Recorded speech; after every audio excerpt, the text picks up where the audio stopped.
Week 16, and hopefully you're looking for something other to do than watch the Titans-Jaguars game. Which unfortunately we can't do. Yeah. There's nothing else to watch to compete with this game, so unfortunately we're stuck with it. But let's make the best of it, and let's look at our start-sit for the week for this weekend, Week 16. We're going to eliminate today's game because obviously it's, even if it hadn't started yet, we would still eliminate tonight's game. Let's be honest. Yeah. So let's start with Saturday. We've got 2 Saturday games, an afternoon and an evening game this week. Gotta love that. The first game is at 4:30, Eagles at Redskins. We've got the Eagles on the road, but favored by 8 in this game, over-under of 50.5. So you're looking at the Eagles to, Vegas anyway, is looking at the Eagles to blow out the Redskins. That really gives the Eagles a total, team's total of around 30-ish points. So, Alex, who are we looking at on the Eagles side for this game? I think you have to look at the wide receivers. Macklin is criminally low again because he hasn't really been doing that well with Sanchez and he hasn't gotten the end zone in a while. But Macklin for the early part of the season was a top 5 wide receiver in terms of statistics. If they're going to beat the Redskins, they're probably going to beat them through the air. So I just feel like this is one of those weeks where Macklin can go for over 100, get a touchdown, and look real good doing it. I agree. I do like Macklin this week, especially up against that Washington D that gave up 3 touchdowns to ODB. Let's be honest, I'm not comparing the two. I think we went through this on Tuesday. But you've got to look at that as, fuel for your fire to want to play Macklin. I know Jordan Matthews is another nice pick there. But I'd say those are the only 2 receivers, I think, on the Philly side of the ball that I'm looking at. Yeah. Okay. Because if you play Riley Cooper, you should kill yourself. I'm not going to take it that far, but I mean, you should. You shouldn't be confident in yourself. You shouldn't be confident in yourself. If you're going to play Riley Cooper, you're just handing DraftKings your money. Or hopefully us. Let us know what league you're in. That's fine. If you want to play Riley Cooper, send me a game request. I got you. Done. So how about the running backs in that game? Are we looking at any? Do we put any stock in Polk taking those first team reps this week? I'm not touching running backs in Philly. I'm just not, because somehow the Redskins, as bad as they are through the air, are the exact opposite against the running game. And I know a lot of people spent first-round picks, even the first overall pick on McCoy, but you might not even want to play him in Week 16 for your championship because you don't really know what's going to happen there. You don't know how many touches he's going to get. You don't know how effective he's going to be with those touches, just because the Redskins are actually pretty good against the run. So I feel like they're going to get most of their points through the air, and even if they do succeed running the ball, you don't know which of the 3 are really going to hit value, because Sproles can jump in at any moment, steal a whole bunch of yards, carries, catches. McCoy could go off, or Polk could just steal 2 touchdowns like he did last week. So you don't really know. There's too much volatility in that backfield right now. And, I mean, on top of all of that, the Redskins' run D is actually better than advertised. It's the only formidable part of that defense, I think. So I'm with you. I'm avoiding all Eagles running backs on this game. Let's hop over to the Redskins. The only thing I think we really want to touch on would be Alfred Morris now that RG3 is back under center, right? Yep. Alfred Morris with RG3 is a different running back. And for his price, I think what is it? He's at 4,000 something? 48. So at 48, could easily get 100 yards. Without Halou, I don't know what the deal is with Halou, even though Thompson came in and took that role away from him. But I still see a couple catches going the way of Morris. Maybe like 1 or 2. I'm not saying, we talked about this a lot this year. Morris doesn't catch the ball out of the backfield. But any extra points that he can get to add to 90 yards and a touchdown, 110 yards and a touchdown, they help. So I feel like he has a good shot at getting in the end zone. I don't really see how they're going to score otherwise. So a touchdown, bunch of yards, good value play this week. All right. I think that's it on the Redskins. Can we move on to Chargers-Niners? Should we even talk about Chargers 49ers? Let's really just touch on it quick. So Chargers at Niners Saturday night. San Francisco -1. The over/under of 41, which is terribly low. So that tells you tells you right away Vegas doesn't think there's going to be a lot of scoring in this game. So let's be very careful with it. Kaepernick incredibly up and down. Gore possibly out. Bolden Hyde is definitely out too now. Hyde's out as well. So there's that. Bolden's really been the only solid piece of that San Francisco offense. But even then, I mean, it's really, only GPP in my opinion. Looking at the Chargers side of the ball, Keenan Allen injured, right? He's out. I don't know how he's got a broken collarbone. How are you saying he's not playing? I mean, like, they can say whatever they want. He's not playing this week. Say he's out for the season, not just out for the game. I think that's ridiculous. And without Keenan Allen, there's no Rivers value. There isn't. Well, I mean, he's still got Gates. He's still got Royal. He still has some people, but I feel like Keenan Allen is really like that piece that gets them going. Even when he's not targeted, it opens up everything for everybody else. Without Allen, they can have extra attention on Gates, on Royal, on Malcolm Floyd, and that's just going to make Rivers. So I'll say it lowers Rivers' ceiling quite a bit. You're right. Yeah. It lowers Rivers' ceiling quite a bit. But I'd still play him probably over RG3 even. I'm not touching either one. Let's be honest. I'm not touching either one, but just putting it out there. Anybody else that we should touch on before moving on from this game? Matthews probably isn't going to play again, so none of those running backs. I mean, if you want to punt at running back and Gore and Hyde are out, I mean, Alphonse Smith probably won't do that much. But at 3,000 for a guy that's going to start and probably play all of the running back downs, it's not horrible. It's not recommended, but it's 15 to 20 carries at least. You want to stack the rest of your lineup, and you don't like the running backs this week, you can play him, and he can get you 7 points or more. I don't really know enough about him to confidently say he'll get double digits. Yeah. But I mean, he's going to be starting. This is going to be a game that is fought on the ground most likely. So he has the opportunity. I'm not going to say he's going to run with it, but he has the opportunity. All right, so let's jump to our Sunday games then, and the first one I've got here on the docket is Vikings at the Dolphins. They're going into Miami. We've got Miami favored by 6.5. Vegas has the over/under at 42.5, so a little bit more high scoring than Chargers-Niners, but not too much since both defenses are actually pretty decent.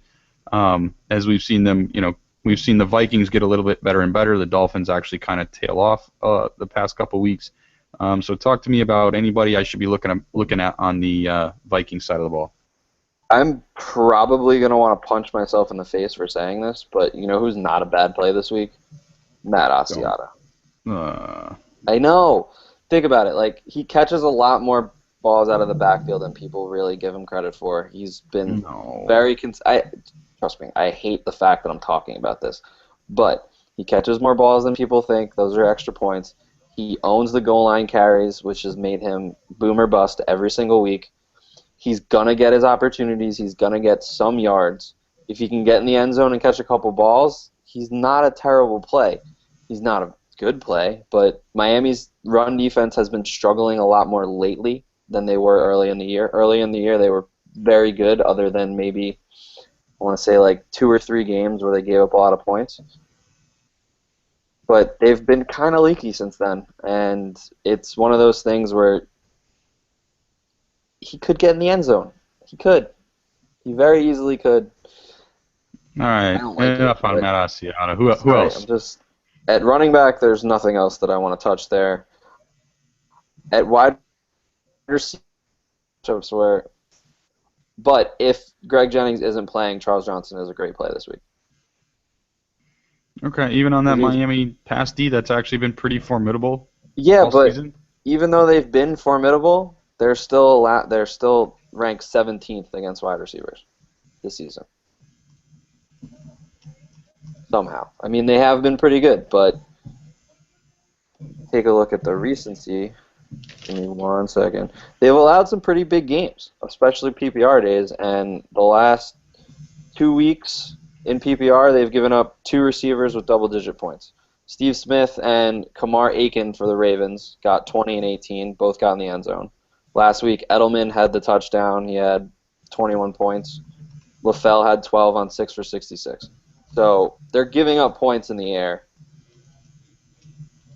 I mean, I don't know if Charles Johnson's going to get in the end zone, but if Greg Jennings doesn't play, that's kind of who Bridgewater has been targeting in the end zone. Without him, Charles Johnson gets those targets.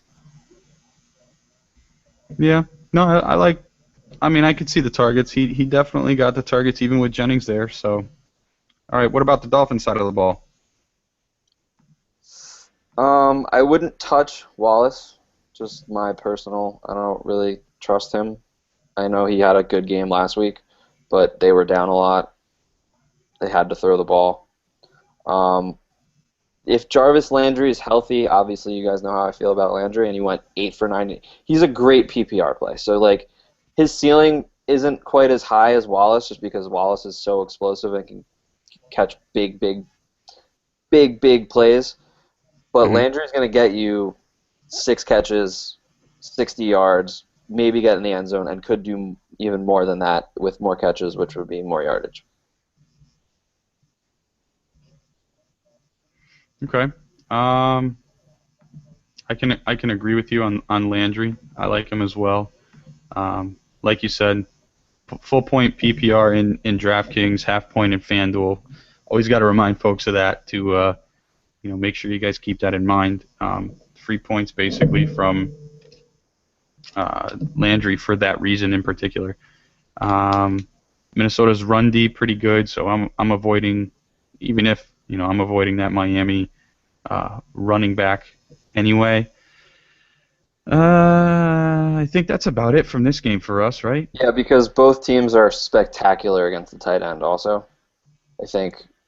So stay away from Shanahan's and Miami's Charles the Clay. best. Miami's the best defense against tight ends, and Minnesota's the third best. So I wouldn't even take a flyer on Clay. Nix them completely. All right, let's hop over to the Ravens then, and they're going to the Texans, to Houston, and their, what is it now, third string quarterback, I believe. Hopefully Case Keenum. If Case Keenum starts, you might be able to get some value out of him. We've got Baltimore favored by 6 on the road, which is interesting, over under of 41. So we're looking for another pretty low scoring game here. You already touched, if Case Keenum gets there, we touched on this on Tuesday, he can throw the ball up to DeAndre just like Malik could have, just like Fitzpatrick did. And he loves Andre Johnson. I don't hate either Houston receiver in that case. Even Thad Lewis, to an extent, got, like, when he was in the game, what was it, last year as a Bills quarterback, I mean, he didn't do great. But isn't it funny that both Thad Lewis and Fitzpatrick both went to Houston and they were both Bills quarterbacks? Yeah, I mean, it doesn't make me feel good about either one of them if I'm a Houston fan, but, let's be honest. He can chuck the ball up in the air, and one of them can go get it. And against Baltimore's secondary, I mean, really all that offensive line needs to do is give one of them time to chuck it up and let those guys go get it. Again, GPP only. I'm not counting on any offense from Houston this week, personally. Yeah, how about you? Anything from you in terms on Houston's offense in terms of starting? I think that you could, if Case Keenum starts and Andre Johnson is cleared to play, you can try to get some value out of Case Keenum. Like I said last week with Derek Anderson, and I was 100% right. He's going to hit value, and it allows you to stack the rest of your lineup. Case Keenum, he's going to sling the ball. He might throw at least a touchdown. He's going to throw at least 200 yards. He's a gunslinger. He's going to sling the ball all day long, and if they're down, he's going to sling it extra, and he's going to get extra yardage towards the end of the game. Junk time points galore, which Derek Anderson actually didn't have last week. He actually was able to do that on his own versus junk time points where Case Keenum is going to get most of his value. So if Andre's healthy, he's shown that chemistry with Andre to the point where you can trust Case Keenum if you're looking to spend elsewhere.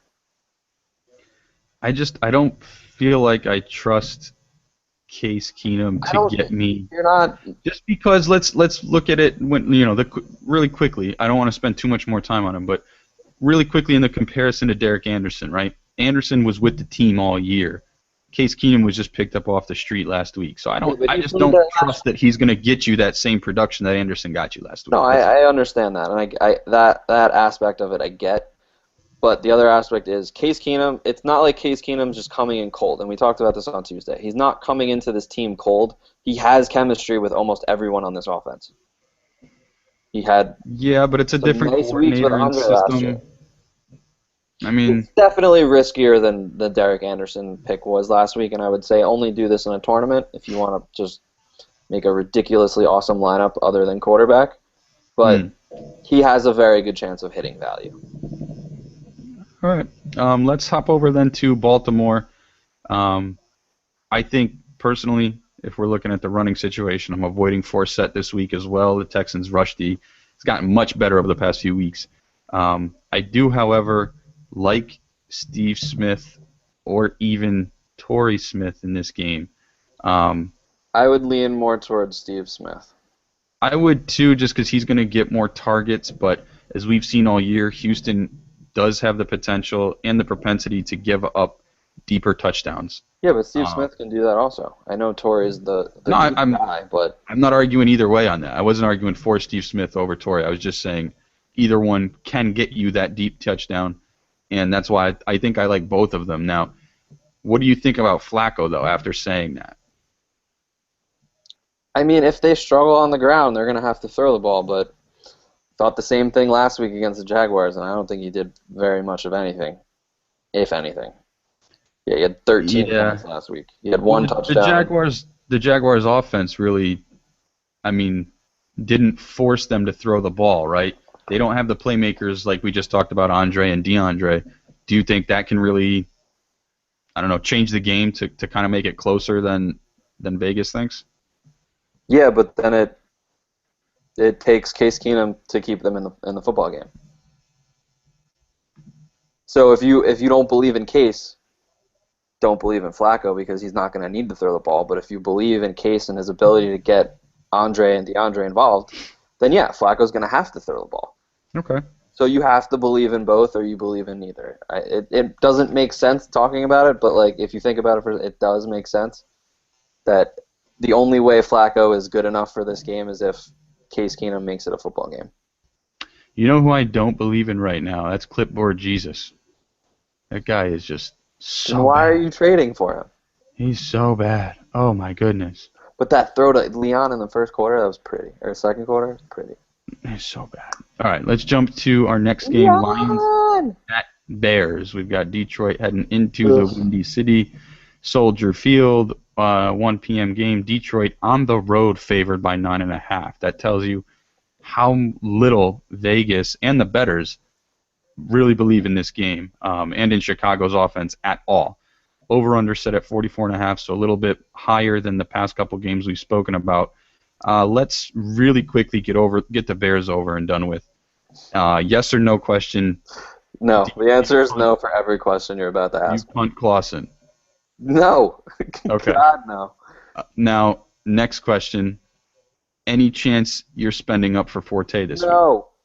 Done. Not against that defense. Are you kidding? Last time they played, I'm expecting this answer, so you don't have to explain yourself. I think everybody gets it. 2 rushing attempts against the Lions last time because they knew they couldn't run the ball, so they just threw him the ball. Ugh. I think it was 2. Hold on, I'm gonna double check on that, but it was no more. All right, 5 touches, 5 as you're checking though, 6 yards, but 6 catches for 52 yards. Studley. 6 catches for 52 yards is great, but 5 carries for 6 yards. No, thank you. So what about Marquez Wilson? I liked him with Cutler. I don't know. I think Clausen's just going to look terrible, and I think you can play the Lions defense this week and just enjoy it. I agree. I actually really strongly agree with that. But do you think you got to imagine that Clausen and Wilson have some sort of chemistry, having been playing together for That's not true, though, because weeks? Marcus Wilson was hurt for a long time. That's why he hasn't been involved. For how long, though? He was out till week 10 or 11. With that shoulder. 3 or 4 weeks, Clausen probably threw the ball to Wilson until Marshall got injured, right? Not really. I mean, I don't know exactly what week they took him off the IR, but it was either week 11 or week 12 maybe even week 13. I don't think he got that much work with Clausen. Like it's different. Like with Sanchez and Matthews, they had all of preseason. They had all of that extra practice time because of how fast Kelly runs that practice. The practice. They had extra reps in practice. I don't really see that situation with Clausen and Marquise Wilson, especially considering he's only been healthy enough to practice with Clausen for such a short period of time. So. Okay. Not ready for that. And plus, when he was activated, they cut Santonio Holmes, and they worked him into the regular practice. So he didn't really get involved early until Marshall went down, but he was that third receiver when he was healthy. All right, let's jump to the Lions then, and I think it's kind of the opposite. I think every question I ask, you're just going to say yes, right? Yep. Outside of tight end, because I feel like tight end is just the most unpredictable position. Too volatile for them. It's for them most of all. But do you, and just answer with a name, do you prefer one receiver over another with Tate versus Calvin? Calvin. I mean, the game he had against them last time, I know it was Thanksgiving and it was a primetime game, but Stafford Calvin, you didn't have a good week last week. You think that's going to happen again, championship week, after his owners let him just sit, get healthy on their benches, and you think that he's going to have two not-so-good games in the fantasy playoffs being Calvin Johnson? I don't. Pretty sure Jim Caldwell isn't calling plays because you own Calvin Johnson, but that's okay. Trust me. No, I get it. But there's a little bit of Calvin knows he has to repay his owners for their first-round draft picks this year, and he's going to do as much as he can to make that happen. Not at all. But still, I just don't expect, bless you, I just don't expect Calvin not to have 100 yards and at least a score. It's just not. I don't see that happening. I guess my real question was, I can see that coming from both of them tomorrow, or Sunday, to be honest with you. Yeah, if you want to just go from a pure value perspective, Tate is probably more likely to hit his value, but Calvin's ceiling is so much higher than Golden Tate because it is Calvin. Okay, I absolutely agree. So let's move on. I definitely would recommend a stack with Stafford. Yeah, that's going to be I think that's going to be a popular one this weekend. Very. Let's jump then to our next game, Browns at Panthers. Blech. I mean, yuck. 40.5 over under. Carolina favored by 4. So this is so far the lowest over under that we're looking at. Let me scroll real quick. I think it is. Nope, it is not the lowest, but it is the lowest so far that we've talked about. Really quick, I think just some quick notes.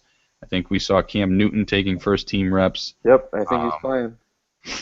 We think he's playing, so let's talk then about him. Do you take a flyer on him, or do you kind of say... his price is too high. I don't know how he's going to react. Is it still? I haven't really looked, to be honest with you. It's still 72. Okay, so still high, especially now that you know more than likely they're not going to run him at all this week. So yeah, they're going to take it with him. He's going to He's going to stick to throwing the ball from the pocket. He might run once or twice, but they're not taking chances with him getting hurt, especially if they have a chance to make the playoffs. They're not going to waste him now. They're going to let him. I'm going to make you hate yourself. I'm going to make you hate yourself a little bit now. Again, you know he's not running. You know Cleveland's run D isn't that great. Do you debate putting Jonathan Stewart into a lineup?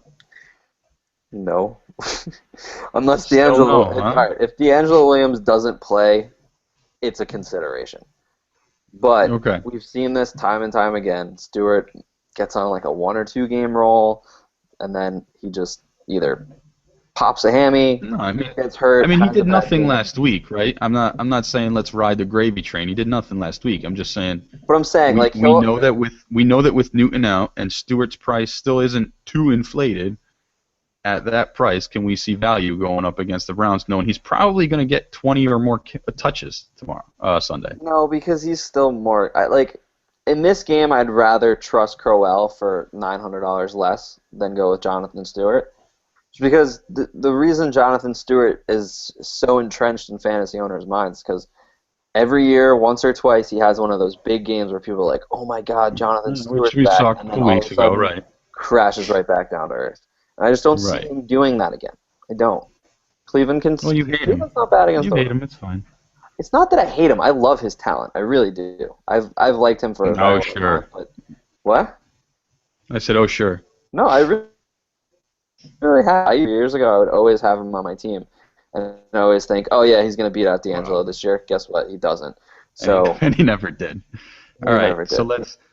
What about Kelvin taking on Hayden this week? Do we think Hayden can actually slow him down?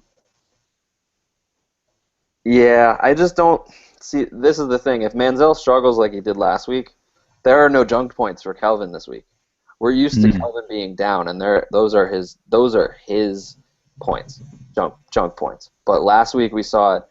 He didn't do that well because they were winning the whole game, and they didn't really need to throw him the ball as much. I mean, he still had 8 for 104, but he didn't get in the end zone because he didn't have that last minute. Here, I'm chucking the ball up, go grab it, and just fall into the end zone. So, plus also with Derek Anderson, he's more likely to throw the ball a little bit more effectively than Cam at times. I just don't see those junk points this week. I don't. So, you need junk points with him. Yeah. No, I actually agree with that. I'm going to avoid Kelvin this week, but then again, in the past couple weeks that I've avoided him, he's gotten a touchdown and he's done pretty well. So, Oh yeah, let's he's one of then. those. He's fairly safe to hit value almost every single week. But like I'm not expecting like when earlier in the year, like a couple weeks ago, mid-season when we were talking about him having monster games for his price, I don't see a Mhm. monster game from Kelvin. He's gonna get points. He's gonna get double digits. It's Kelvin Benjamin. He's the number one receiver in that offense. But I just don't unless it happens early. This isn't one of those games where it's gonna happen late. So let's jump over to Cleveland then, and I'll ask a couple of questions here, right? Keeping in mind that the Panthers D over the past, I said it on Tuesday, over the past 6 weeks has really improved, right? To the point where, I mean, any defense that limits Drew Brees at home to what they did, that's impressive. Even if it is, a division game and they know him better than other teams know him, that's still an impressive feat. To come back, they beat Tampa, a couple weeks even before New Orleans, they were doing well. Better than they were the first 6 to 8 weeks of that season. So keeping that in mind, do you go for West or Crowell against this defense now? I'm just avoiding this game in general. I think that's the Avoiding all overlying. Browns in general? Just this whole game. Like Okay. the only person I feel like I would play this week out of anybody is Kelvin. I don't Yeah, you just love him. because of the way Manziel looked last week. Like I just don't see a drastic turnaround this week, and their offense without him being successful. Like the reason Yeah. Crowell was good, the reason Gordon had that one huge week, it was because Hoyer was there managing the game where you could run the ball first and second down, or Hoyer would throw a random second down pass or convert on third down to keep drives going. He wasn't a high ceiling quarterback, but he kept the chains moving for them. Manziel Mhm. doesn't really look like he's that guy right now, and that's going to really Not yet. stifle Crowell and West's ability to run the ball and not feel pressure to get those first downs. You know what I mean? Yeah. Like with Hoyer, they could get into a groove. They could struggle a little bit early, but then they would break one, and that would open up more of the offense. Whereas now, a lot more of the offensive load is on their shoulders, and that worries me. All right. We're spending too much time on a game you want to avoid Yeah. completely. So um, I tend to agree. I don't think I'm going to go. I don't like how they're splitting the backfield halfway, so I'm going to avoid that. And Gordon's just after his performance last week, Yeah, him and Manziel, he's just way too expensive for me. His price isn't coming down, I think, as much as it should be before I hop back on him. So we'll it's hop lower than to. Kelvin. Is it? Wait, you mean in Yeah, DraftKings? he's at 64 Yeah. in DraftKings. He's at 64 in DraftKings. Okay, so in DraftKings, I could see him. Nah, I still think No, he's I don't in trust this him. week Trust anyway. me. I I don't trust love him. Josh I don't Gordon. trust him to hit. I don't trust him to hit value at that price. I really Love don't. Josh Gordon. Not this year. Not the rest of the year. I'm sorry. Not And right even if he now. has a big week next week, I'm not going to trust him 2 weeks in a row with Manziel. Okay, so let's then hop to our next game, battle of the worst division in football. Falcons heading into New Orleans. The line Yeah. is New Orleans favored by 6.5, over under 56. So we're looking at a lot of scoring here. Pretty much let's, without diving too deep into individual people, because we know, we've talked about them all year, but we'll dive into a few people in a sec. But basically, is it you're open to playing just about anybody this week on either side? Not anybody. Like, I'm not. I don't think I'm playing Jimmy Graham this week. The Falcons actually do pretty well against tight ends. We've discussed that a lot this year. Mm-hmm.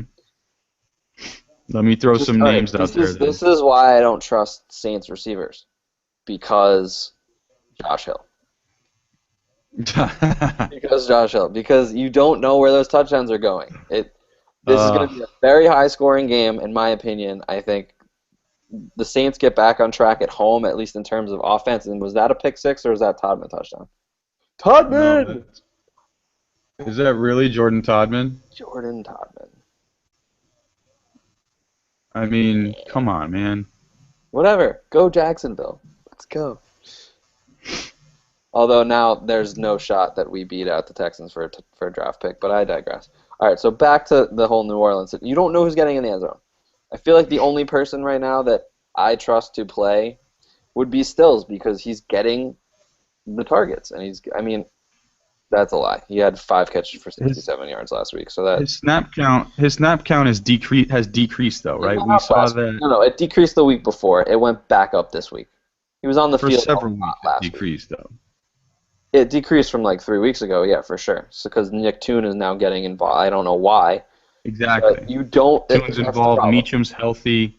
Yeah, you don't know where the ball is going, so the only people that I would trust out of that backfield are the running backs and Pierre Thomas as a PPR play. I actually really like PPR. I like him. I like him this week a lot because of that. He's at what, 3,800 in DraftKings. I mean, in order to hit value, he catches 5 for 60. Mm-hmm. It's completely. And last time, in the first game of the year, he had 7 carries for 31 yards. He had 6 catches for 58 yards for 14.9 points. And 14.9 points for 3,800, I'll take that every week. Yep, there's your value. Allows you to go nuts on other positions. So, all right, that's New Orleans. Kind of a mixed bag of who you would and wouldn't play. At Atlanta, I just want to clarify this for people out there that maybe saw Harry Douglas last week and said, oh, wow, he had a huge week. Let me try and look at him this week. If Julio plays, avoid Harry Douglas, right? Well, here's the other thing. I hate saying this because of how much I love Julio, but he's still not practicing. And I think if he plays, he's a decoy. And I hate saying that because I love Julio Jones, but I don't see him being more than a decoy or a low-end wide receiver 2 this week. As much as I would like to say that Julio Jones will be going back to Julio Jones land, but I mean, he couldn't even run last week. I don't know if he's running right now. He's not going to be as explosive as he was those last couple weeks before he got hurt, because he was the best receiver in football for a 2 or 3 week stretch. And unfortunately, he was like record high best. I mean, he was. Yeah, like if he finished that game, there's no reason to think he wouldn't have gone over 300 yards and set the record. Yeah. He was impressive. All right, let's look. Monitor and something, but like the jump in Douglas's price, I don't think you can trust him. I think you have a better shot at trusting Roddy White because he's going to be more of a threat to get in the end zone, with Julio Jones being used as a decoy, and more so if Julio Jones doesn't play at all. All right, let's look at. I think that's really it. We kind of touched on everyone there. Both quarterbacks are good plays too, by the way. Yeah, absolutely. I think that's a given in this game. Really quick, I think on Tuesday we had someone ask about Steven Jackson, and just want to touch on him here, kind of like we did last week. GPP only if you got balls. I'm staying away from him because he doesn't get enough carries for me, and if they can break one, it's probably going to be a big run. It's probably going to be, off of a screen pass to, I don't know, Jaquiz or Devontae. I mean, it's not going to be him taking one for a long ways for a long score. So, you agree with that assessment? Yeah, he's only hit double digits, I think, 7 times this year, and in those games, 1, 2, 3, 4, 5, 6 of those 7 he had to get in the end zone to hit double digits. The last time they played, I think he had like 6.8 points or something, or 6.2. He had 1 catch for 0 yards and like 12 carries for 52 yards. No, thank you. This is a sling the rock shootout. It is classic Saints Falcons. Even though it's not the same look as years past, and they're not as high powered and they're not as consistent as they were, this is still a Falcons Saints game, and they are going to throw the football. Well, let's be just real quick, and then we're going to jump to our next game. Their defenses aren't what they have been in the past. Their offenses can still put up points, as we've seen this whole year. So I agree with you, though. Their game doesn't have as much. I don't know. It doesn't seem as sexy as it was in the past. These games are just but it's going to be high scoring. It's going to produce a lot of fantasy points. Yeah, these games are shootouts. These aren't run the ball and run out the clock type of games. These are, all right, who's going to score the most points and who's going to hit 35 first and try to hold it. Because 35 points in this game doesn't usually cut it. We've seen some massive games. I think we've seen last year, what did they have, like a 50-48 game or something like that? One massive game. Like that's what you have to expect in these games. Like there's no stopping these two teams when they play each other. No matter if because they're both dome teams too. So like it's not like they're really playing an away game. They're both used to each other's stadiums. Same feel as a home game for them. I'm a big fan of throwing the rock in this game. All right. Let's jump to. You want to stop spotting first? I want you to stop talking about Falcons Saints. Well, stop asking me questions about Falcons Saints, and I won't talk about them.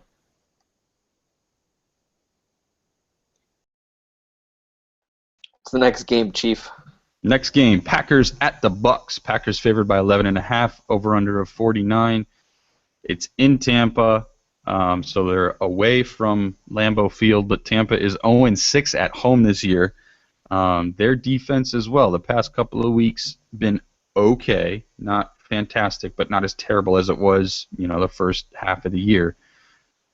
We saw Rodgers have an epically bad day, the worst day basically of his career again in Buffalo last week. But that Buffalo defense, run by Jim Schwartz, familiar with the Packers because of his head coaching at Detroit. Do we think that Lovie Smith, I don't know, I was going to say Tubby Smith, wow, wrong sport. Do we think that Lovie Smith takes some of what Schwartz did last week and tries to apply it this week, or does he stick with his system? Because he's also familiar with Rodgers, don't forget. I mean, he coached for 10 years, right? So do we think they're going to be able to shut down Rodgers and Nelson again? No, because he could take some stuff from Jim Schwartz, but he doesn't have the personnel to do it. And Gerald McCoy is out for the whole season, who's their best player on defense.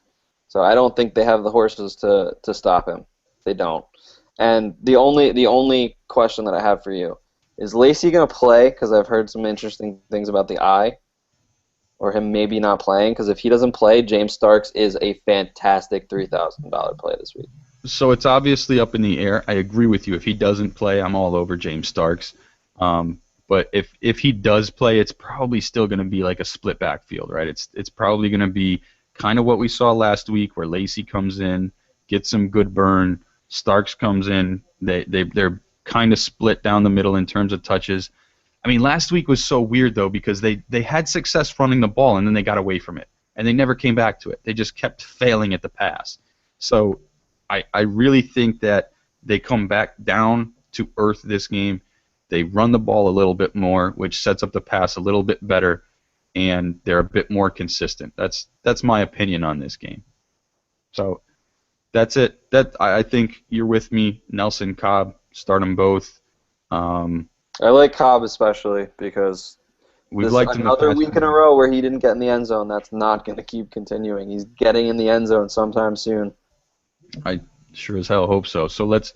And he would have gotten the end zone if he didn't tackled at the 1 last week. Yeah. All right, let's stop talking about last week. All right, fine. Sorry. So, moving to Tampa, we saw Doug Martin have a good game the past couple of weeks. Is he had one a big sneaky run. play? Stop. He had one big run. He had a 63-yard run. Other than that, he went 13. One big run or 12 little ones. I mean, if you're getting me 9 points, you're getting me 9 points. But I've talked about this at length.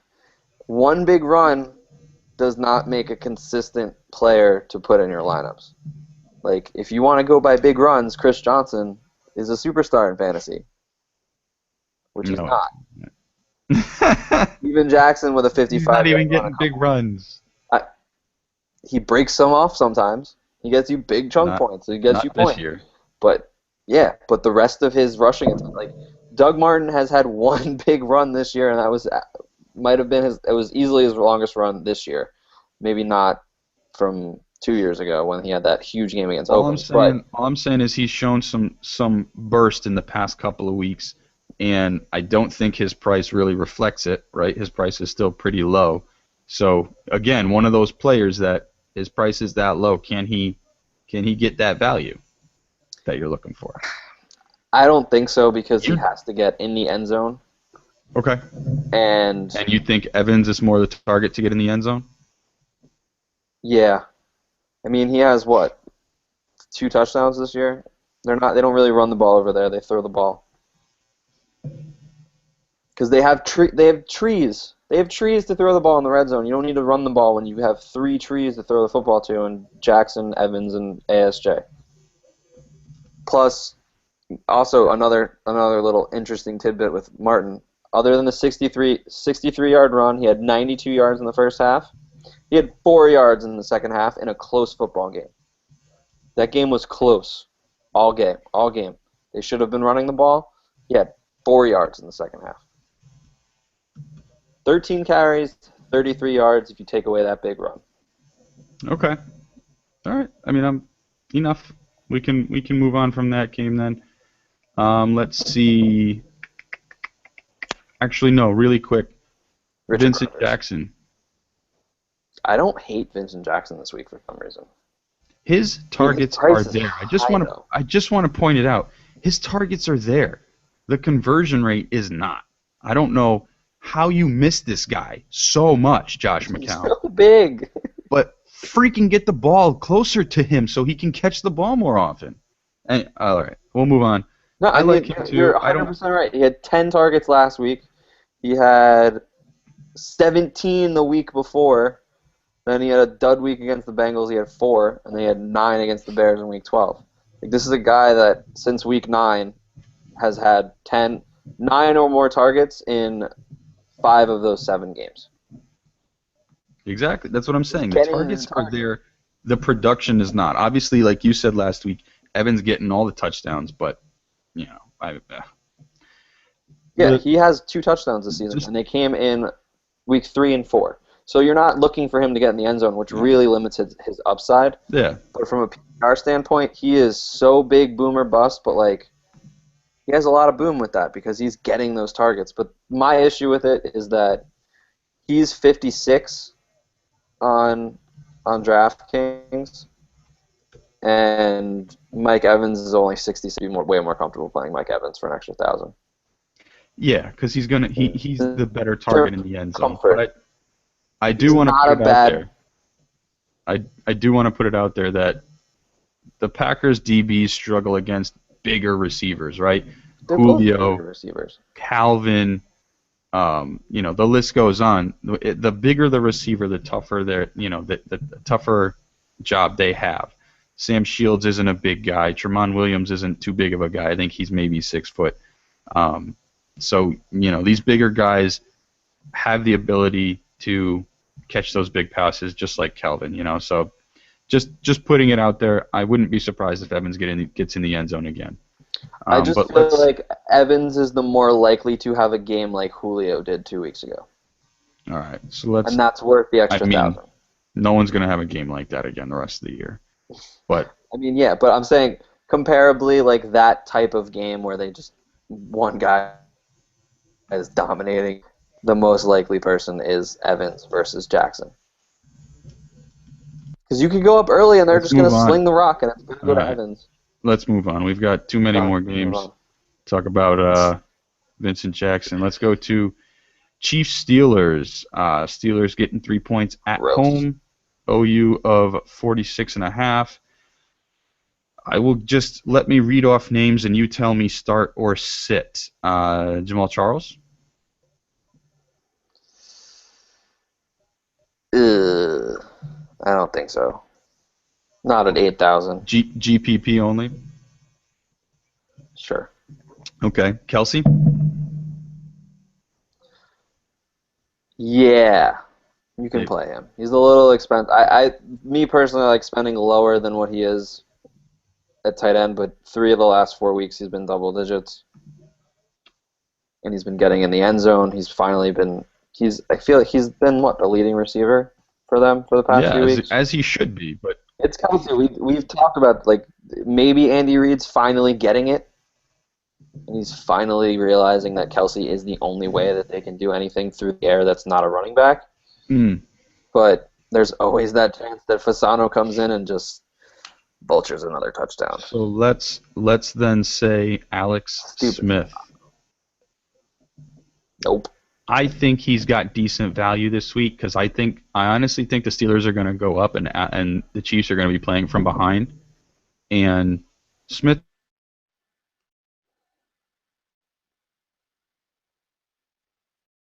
So he could get you that touchdown to Fasano. He can get you a touchdown to Charles on a screen. I could see him leaving this game with 200-plus yards and 2 touchdowns at least.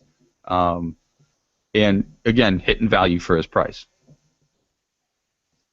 He needs about 17.4 points, which means he has to get multiple touchdowns. I don't rely on him for multiple touchdowns. I think he could hit it. I think he could hit it against Pittsburgh because I think Le'Veon Bell's going to go nuts again. I think he's probably the best running back who's highly priced that's actually going to be worth his price this week. So at the same time, like Alex Smith has had 2 games under 10 points this year, and that's the kind of quarterback he can be, though.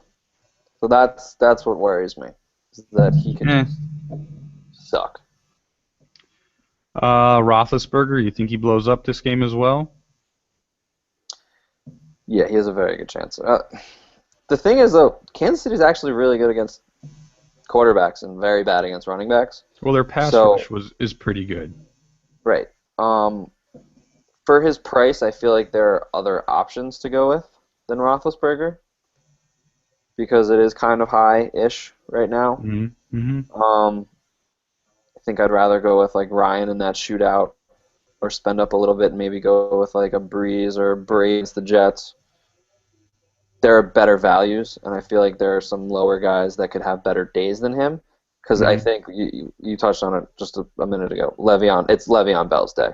The Chiefs, other than last week when they went up early and they didn't have to stop the run, have been terrible against the run lately. Yeah. All right, let's jump over then to Pat's Jets, your boys. Hooray! Pat's favored by 10.5 at New York. Over-under of 47. So, really quick, play anybody on the Jets, yes or no? No. Maybe okay. Decker if Percy doesn't play. Even then, I wouldn't play him. Not on Revis Island. But is he going to see... Yeah, he's going to see Revis Island. But he did have 7 for 100 last week. He did do that. They were at the Titans, dude. I know, but still. Like, I'm just saying. If I could catch a pass against the Titans. All right. If Decker isn't stuck on Revis Island all game, he could do okay. I'm not saying it's a good play at all, by any means. No. But GPP. he's the only person that I would consider playing on the Jets. Do you trust anyone? I'm going to flip over to the Pats. You trust anyone in the Pats backfield? No. No, I agree. 2 split. Just like, for me, it's just like the Browns. I don't trust either one. What do you mean either one? There's like 4 of them. There's Blunt, there's Gray, there's Vereen, and I'm sure Bolden will wind up... No, you're right. I was really talking between Gray or Blunt, but I don't trust any of them, I'll say.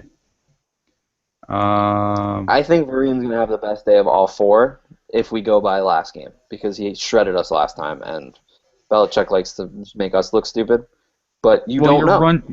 Your run D is also legit, and Vereen's going to catch the ball out of the backfield, not run it normally. Mo Ogerson might be out for the year. So that hasn't stopped you guys from actually being legit against the run, though. Yeah, but who have we played the past 2 weeks? We played the Vikings, who don't have a run game, and we played Sean Green and the Titans. Okay, you just tried talking up Decker against the Titans, so you can't just reverse yourself, right, like that. I'm just saying. All Listen, right. I'm not. Let's move on. I don't Just want to argue about the Jets. Come on. in terms of a running game, All right. we didn't play anybody of Who actual note. cares? Move Well, on. I'm trying to make a point. It's my Yeah, team. but your We talked your about your point's team. We made. can talk a little bit about mine. Yeah, Mine's I funnier to won't. talk I about won't anyway. say. This is just like, oh, your team's great. We'll Give talk me about something. your team. We'll talk about your team in the offseason when we can talk about who they're going to draft. Or how stupid it's going to be that we're going to probably trade a draft pick for Cutler. No one's getting Cutler. Never mind that. All right. No, the question. That's a topic for a different day. Topic for a different day. Yeah, we'll have to have an off-season podcast. Yeah, absolutely. Let's go to Giants at the Rams. St. Louis favored by 6.5. Over under 43.5. Really quickly, can you trust Odell Beckham against with? Well, let me rephrase that. Can you trust Eli Manning to get Odell Beckham the ball with that St. Louis pass rush? I mean, you have to trust that he's going to get him the ball because that is his only weapon right now. Jennings is out. He has to force the ball to Beckham. Or I don't know if he's out, but even if Jennings does play, he's going to be very limited. Beckham is his weapon, and the Rams have actually been not so great against wide receivers this year, even though they have a great pass rush. So it's either, I mean, they stop the run pretty well, but they give up yards on the outside.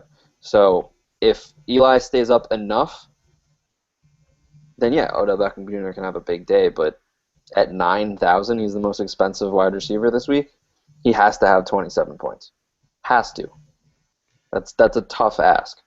For Eli, just at any given moment can just get sacked. Yeah. But then again, all it takes is one big touchdown from Odell Beckham Jr. to start the floodgates and a couple extra catches here and there, and he's at 30 points. So yeah, I know. I mean, he was at almost 50. He was at almost 50 last week, but I don't see him hitting value, right? Can he have a good day? Absolutely. Yeah, but he's got to have another career day in order to hit value for 9K. Right. That's all I'm saying. So let's hop over then to the Rams. I think the only thing I'd ever look at for playing for the Rams is the running back in Trey Mason. Do we think he can get back to what he did a couple weeks ago against the Raiders? Yes, we do.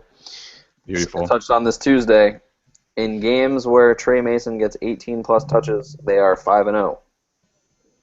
He's getting 18-plus touches. He's getting over 100 yards. He'll probably get in the end zone. The Giants can't stop a nosebleed running the ball. They're so weak in the middle. It's ridiculous. Mm-hmm. There's just I just don't see a way for them to stop, and their passing game has been meh, so they're going to have to rely on Mason. I agree, and I think, to be honest, I could easily see the Rams defense sack fumble, strip fumble, or a Rams Mason stack would be pretty decent idea this week. And that's what I was just going to say. Not only that stack, but I could see the Rams D holding down the Giants offense and allowing the Rams to just run the ball to kill clock in the second half. Or in the fourth quarter at least. So I do like that. I do like that stack a lot this week as well. Mason only needs 14 points to get value. So even if he doesn't, or actually less, 13.8. So he needs 108 yards on DraftKings without catching the ball. If he gets 108 yards, he gets that 3-point bonus. Value. Done. All right, let's hop over then to Bills at Raiders. I'm not going to spend a lot of time here. Buffalo favored by 6.5, over under 39. So not looking at a lot of scoring at all from anyone. Nobody on Oakland. I'm personally looking at maybe two players here.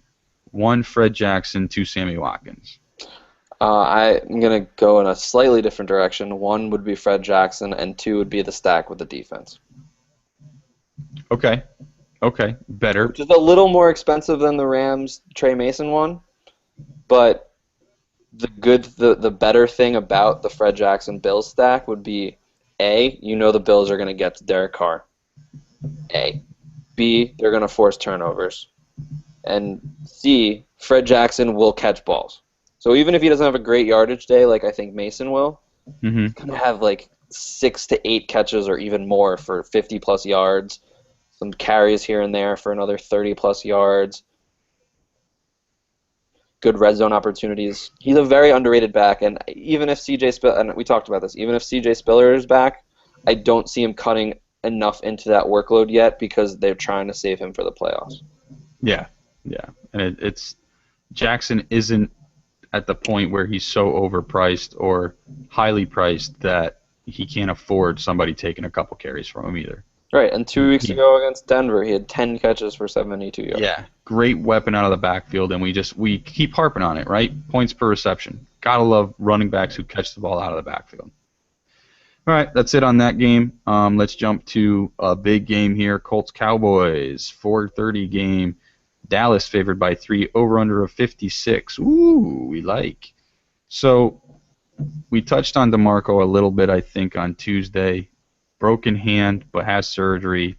They're pretty much going to play him. You're going to start him, in some 50-50s, right? Dez, you're going to play him.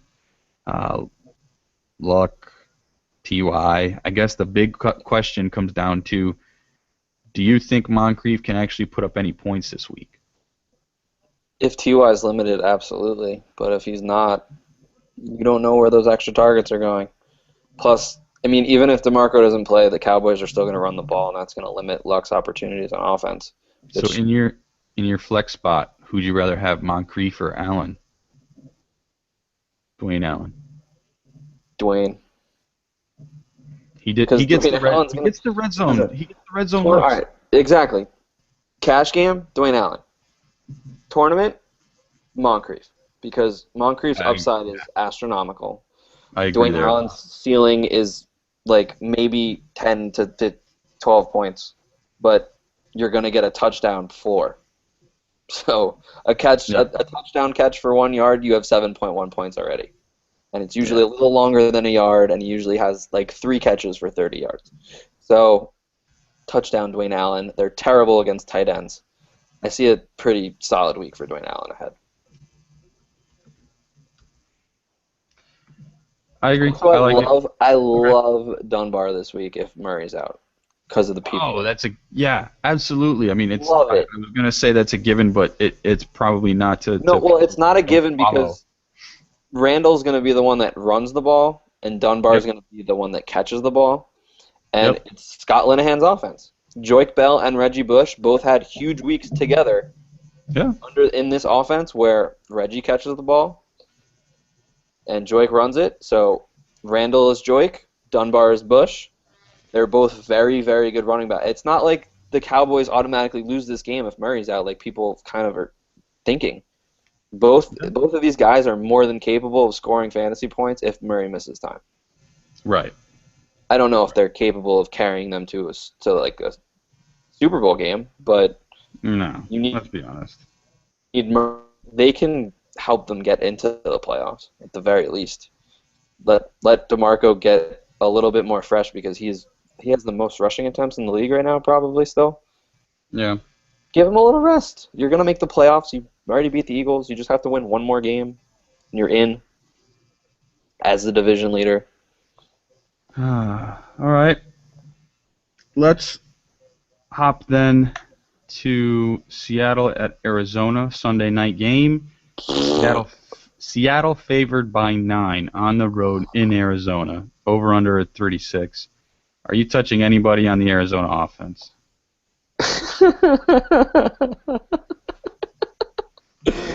No. All right. Are you touching anyone on the Seahawks offense? No, not even. Maybe Lynch, but probably not. Now GPP. What about Maybe Richardson? What about Wilson, their tight end? No. Not even? No. Okay. He had 0 points last week. Okay. He had 1 point the week before. He had a catch for 8 yards.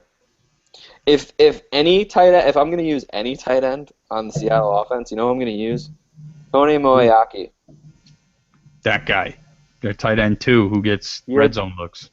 3 straight weeks when he first joined the team, 7+ points, I mean, it doesn't even help you at value, but if anybody's going to get consistency from the tight end position, it's somehow Tony Moeaki.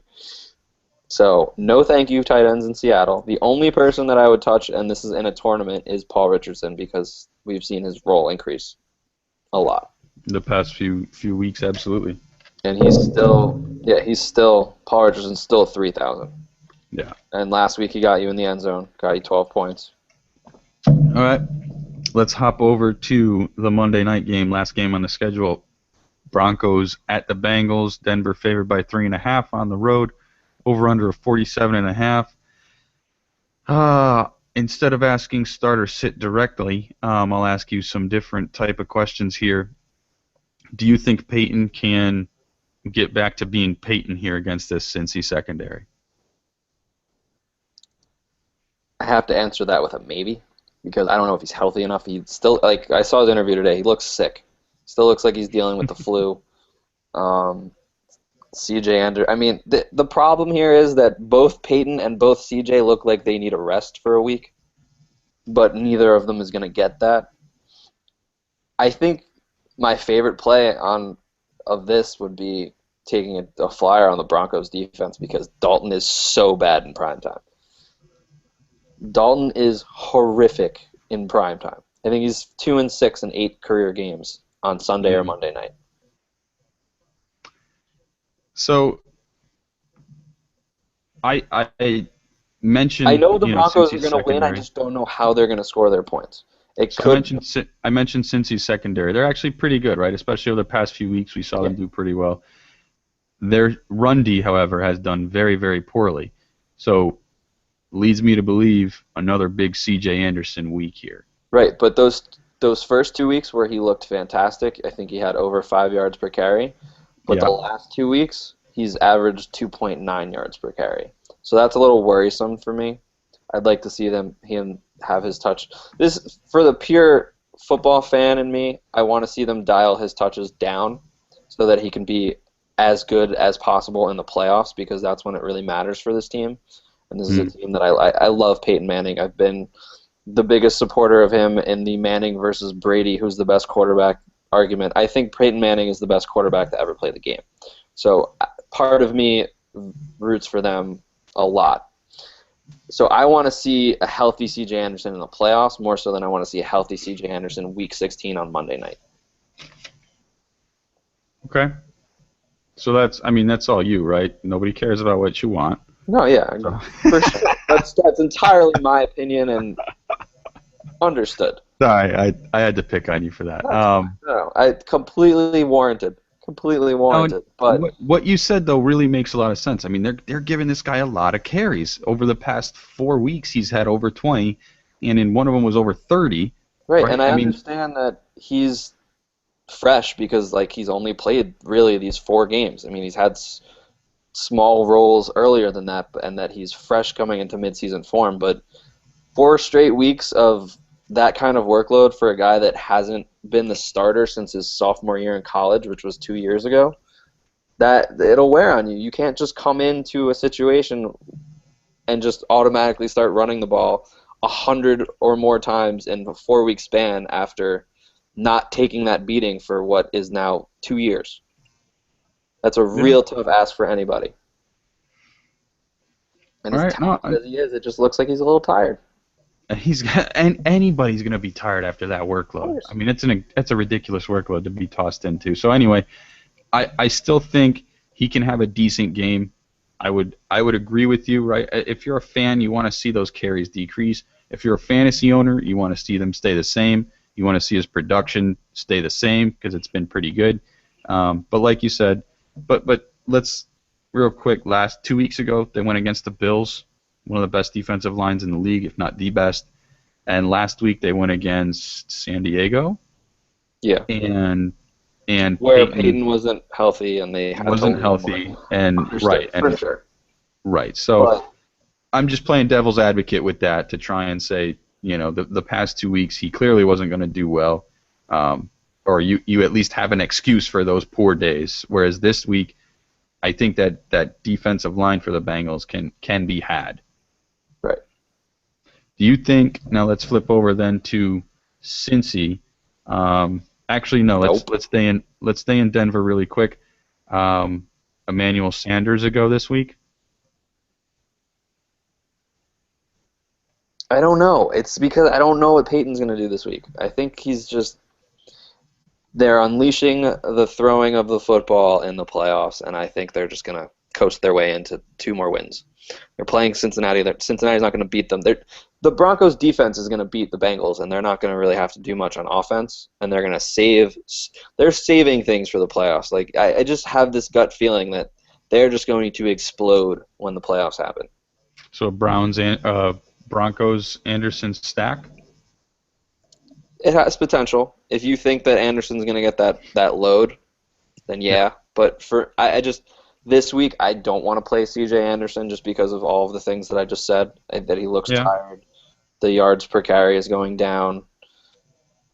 But on their own, I love the Broncos as a defense this week, just because of how bad Andy Dalton is on primetime.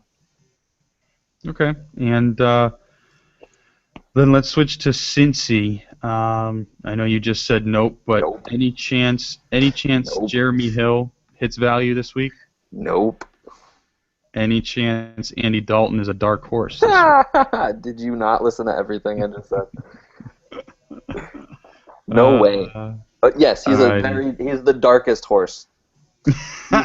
He's such a dark horse that you won't see him. He's the redheaded crying stepchild for throwing a pick. All right, let's. I believe that is it. So we had one question I just saw in the chat room. C.J. Anderson or Fred Jackson, who has the better day this week? Fred Jackson. Well, maybe not the better day, but definitely the better value. He's 1,400 less on DraftKings, at least on DraftKings. He's 1,400 less. And he catches a lot more passes out of the backfield. Yeah. Okay, I could see him having better value. Yeah. Right, and the thing though with CJ, he 2 weeks ago against the Bills, he didn't have a good game, and this is why people are still really high on him and ignored the fact that he only had under 3 yards per carry in that game because he got in the end zone 3 times. Yeah. So, I mean, there's always that possibility that C.J. Anderson just gets 3 touchdowns and still only has 50 yards, and I'm right about about him not really rushing the ball as effectively, but he can still get in the end zone like a Matt Asiata. But yeah. I just feel like Jackson's going to have a better yardage output, and he's going to catch a lot more balls. I hear you. I'm in full agreement with that one. Greg asks, give him someone other than the big 3 at tight end who's going to get into the end zone this week. Dwayne Allen. I think boom. I said that in the chat room as well as Tim in the chat room said the same thing. So good to hear you're in agreement. I don't see anything else in the chat room right now. I don't believe I have anything else on Twitter. Let me just double check here. See if I got anything. No, nothing here.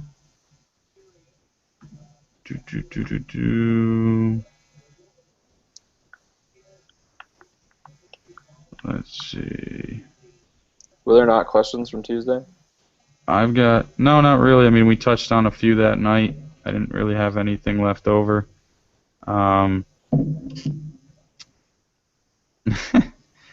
Greg asks, Jay Cutler or Steamin' Willie Beeman? I think they'll both get you the same amount of points this weekend. Beeman, Willie Beeman. Give me all the Willie Beeman. All right, I think only if he dresses up in a Django costume. I think that's it for us tonight. Thank you guys again. Tim asks, Bryant or T.Y.? I'm guessing that's Dez. Martavis Bryant, I'm assuming. Oh, Dez or T.Y. in that game? Probably Dez, just because I don't know the health status of T.Y. And Dez looked so good last week.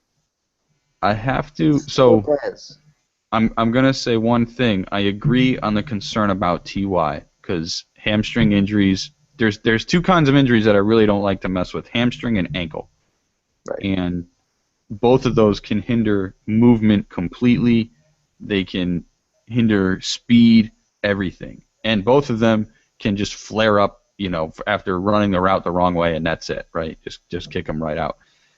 In saying that, though, I do, so that would make me lean towards Bryant, but let me play devil's advocate like I always do. Vontae Davis. And Vontae Davis. Does he scare you? He scares me normally, but this is Des Bryant we're talking about. Des Bryant is a human freak of nature that a bad game for him could still be 5 catches, 70 yards, and a touchdown. Yeah. Okay. I don't think Vontae shuts him down to the point where he gets single digits.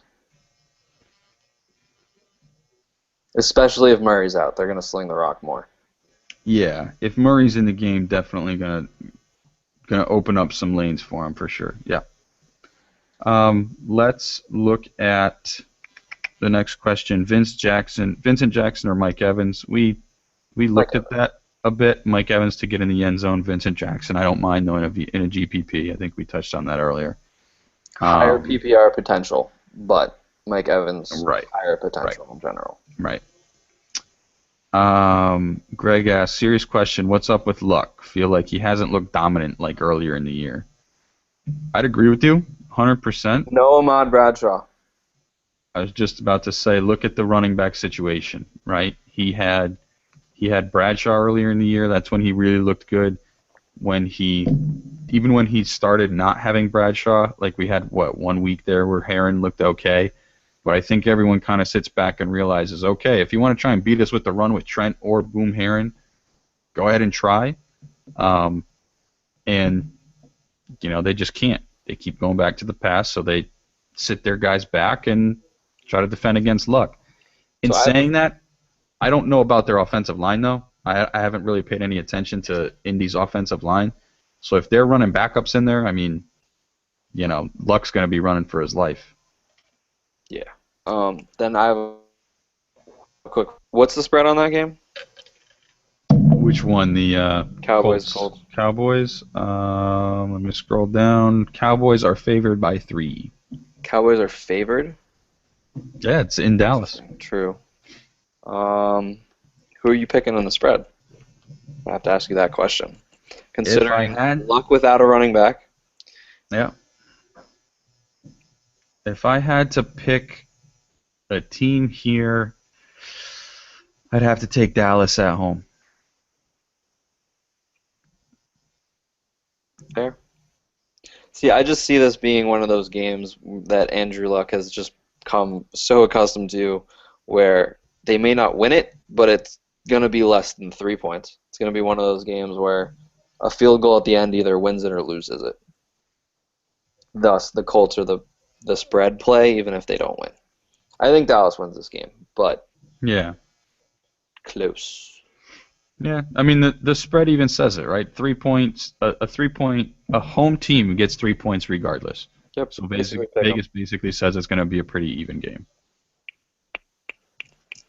So, all right, one last. Want to do spread picks after the last question?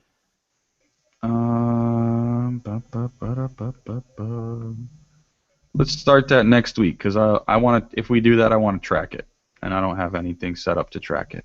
Fair. So we'll do that next week. I think that's it for us tonight. Plus, it's 11:30. Grandpa needs to go to bed, even though I'm done with work for the year. Oh yeah. Oh yeah, baby. Nice. So let's go back. I think that's done. Watch Game of Thrones. You have time now. I don't have HBO, man. Dude, I'll give you my HBO Go password, okay? Done. All right. Thank you guys very much for watching. Good luck this weekend. Reach out to us on Twitter. YouTube comments are a little more difficult to get to than Twitter, so personally I like being able to tweet back with you guys. It's a lot quicker.